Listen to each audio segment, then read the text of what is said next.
And I went in the doctors thinking, I'm about 350, you know. So I didn't even know how big I was. So when I stepped on that scale and it said 384, 385, I was like, this can't be. What up, Brix Squad? Welcome back to the channel. This is episode 2 of the transformation series. I'm with my man Sean, who lost 125 pounds. We just finished a mega workout in his apartment. We got it in right here. He's about to share 3 mind hacks that helped him transform his mind first, which led him to transforming his body. So let's get right into it right now. Let's go. All right, so I'm here with my man Sean. So, brother, who you lost 100 pounds. 125 pounds. Excuse me, sir. Yeah. let me not cheat you on your pounds, because every pound you worked hard for that. Yes. So 25 pounds during the pandemic. During the pandemic. Your heaviest was what? 384. Yeah. And what do you weigh right now? 265. So about yeah. You did that. Appreciate it, man. You did that.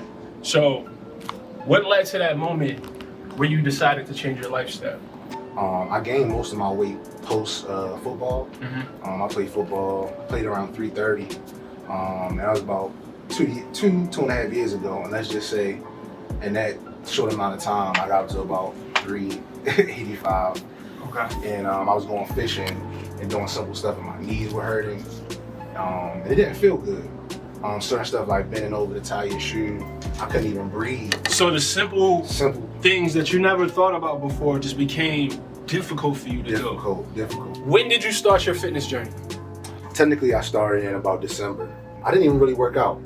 I got my mind right. What I did was I just wrote little notes. I looked up everything, meal plans and workout videos, and I came across other people, mostly you. And the reason why I say you is because I saw your pictures. My body shape was similar to yours, so I'm like, yo, this dude was just as big. Only I was just a little bit bigger. So I just got my mind right every day, watching videos, hours and hours of watching videos, making YouTube playlists. So the first thing you did was adjust your mindset. Adjust my mindset. How did you know that was important? Because I've done it. I've tried to lose weight before, and my mind wasn't right. It was everywhere. So, and you kind of gotta manipulate yourself a little bit too, and, you know, with your mind. So, or at least for me, that's what worked for me, and that's what I had to do. Listen, do you understand that is the key to weight loss transformation? Yes. Right? This doesn't apply to people who are trying to lose 10 or 15 pounds, right? But if you're trying to lose 50, 100, 125 pounds like yourself, it's impossible to do that focusing just on the mechanics. Yep. You have to be able to manipulate your psychology, right? Which is super important. And that's why I created a course that teaches the psychology of weight loss, right? Because everyone's teaching the mechanics. Everyone is teaching workouts. Everyone's teaching nutrition, right? But we all know we need to exercise. We all know we need to eat less calories than we're burning. But the question is, how do we make that work? So I created a course. It's called the Gold Body Blueprint that is answering that question specifically, right? The information can be found in the description.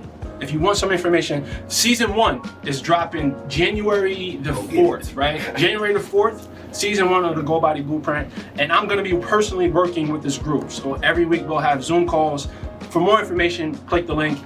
Check out the landing page. But yeah, so I'm glad you brought that up, man, because that is the most understated part of successful weight loss, right? We all, like I said, we always talk about the mechanics, but the mindset is everything. So if you can give a few tips or a few hacks to manipulate your mindset, what would that sound like? So I went really, I guess, extreme. And I took all the childhood experiences of being rejected, you know, dating wise, you know, other things. When I played football, I had people look at me and was like, oh, you can't do this, you can't do that. And I was a very in shape fat boy playing football. I was 330 chasing running backs down. But I had people saying the NFL never look at you, you ain't gonna be able to finish this game. I took all that stuff and I manipulated my mind. Every time I worked out in that room, all my workouts were in my living room.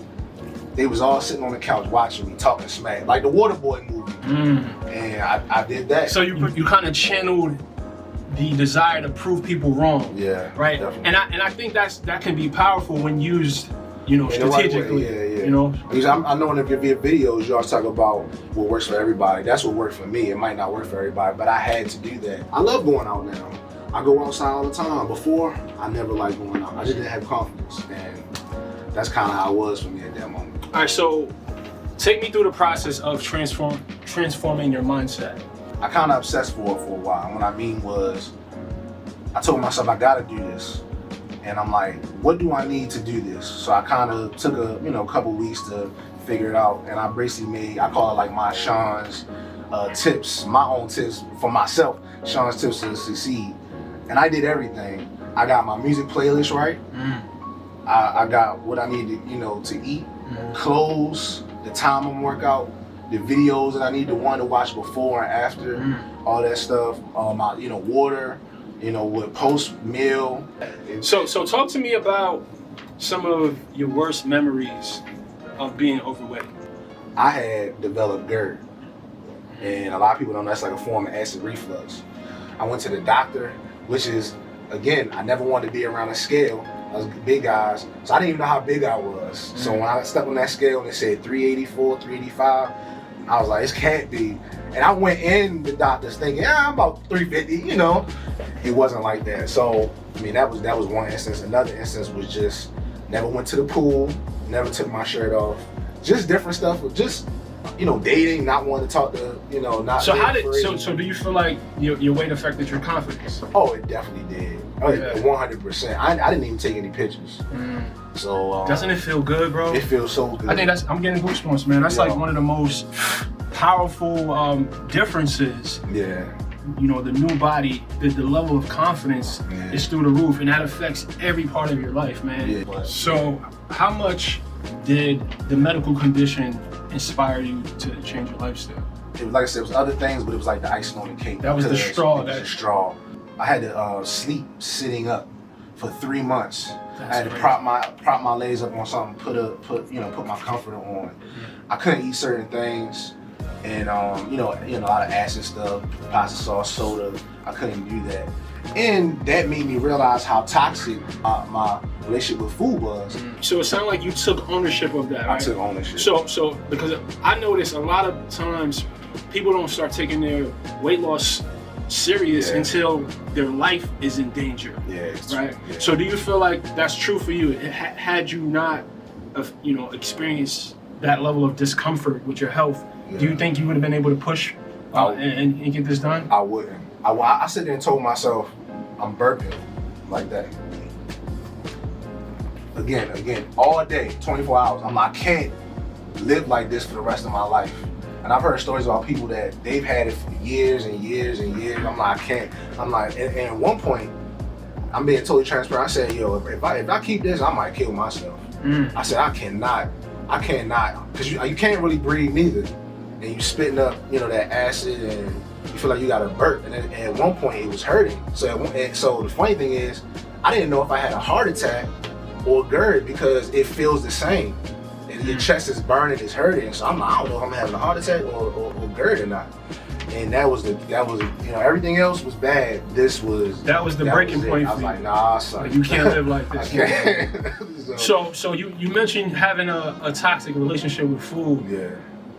You're still new in your transformation, right? It hasn't been long. Yeah. So how is your relationship with food now? Do you still struggle at times? I'm gonna be honest with you. No, I don't. And the reason why is I was able to obsess and make the changes I need to make, and I figured out how to eat healthy and not really give up on taste. So I did go hard at first, but now I make my own pizza, homemade pizza, turkey pepperoni. I still got taste. The desserts that are low calorie, no sugar, that still had taste. I found out how to carb cycle. Which I got that off their video. I found out how to carb cycle.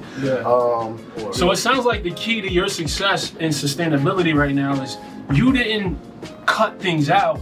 You just found replacements. You found replacements, and you found ways to still enjoy your food. And I think that's one of the things that stops most people from being successful is they think they gotta eat this super strict, regimented. I think it's so important to still enjoy your food, and you can. Yeah. It takes a little more preparation. It takes a little bit more creativity. You got to do a little research. You got to experiment a little bit. But I think that's the key. Is to find a way to still love your meal. So I needed, like I said, I needed accountability. My mom did it, and like I said, she stayed on me, and it worked to the point where it got me where I need to go. Where now I'm strong enough to just be accountable for myself. I would be like in the final 5 minutes of workout, and I'd be like, man, I'm done, man. I'm tired. I'm hot. I'm sweaty, and I'm about to take off my my hoodie. I always work out with a hoodie and a sauna suit.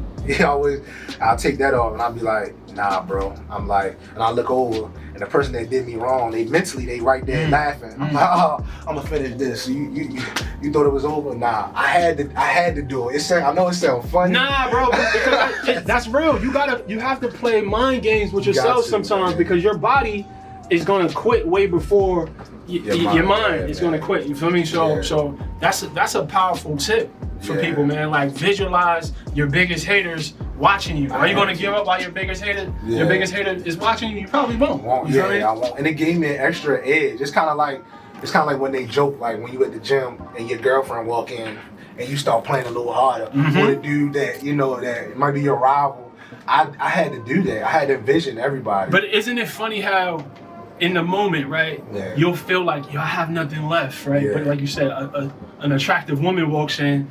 Now we can muster up a little bit more energy to push, right? So it's a mind game. It's all mental, man. This whole thing is mental, man. So I'm glad you were able to share some of that, man. But yo, you have an amazing story, bro. Appreciate it, man. I want you to keep pushing, bro. I mean, I know you got some goals ahead of you. We all do. That never stops. You don't want it to. You never want to feel like, I made it, right? So I want to thank you for sharing your story, bro. Thank you for coming.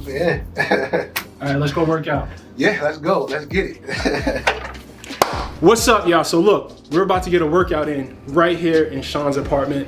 He built this slowly during the quarantine. Look, there's no excuse. He has a very small space, 1-bedroom apartment, and he built a full gym in here, pretty much. There's everything you need in here to transform your body, to lose 100 pounds, and we're about to get it in. We're gonna show you how to use it. We're gonna optimize, man. Salute, man. This is a dope setup, bro. Appreciate it, bro. Thank you. Let's get it in. Yeah.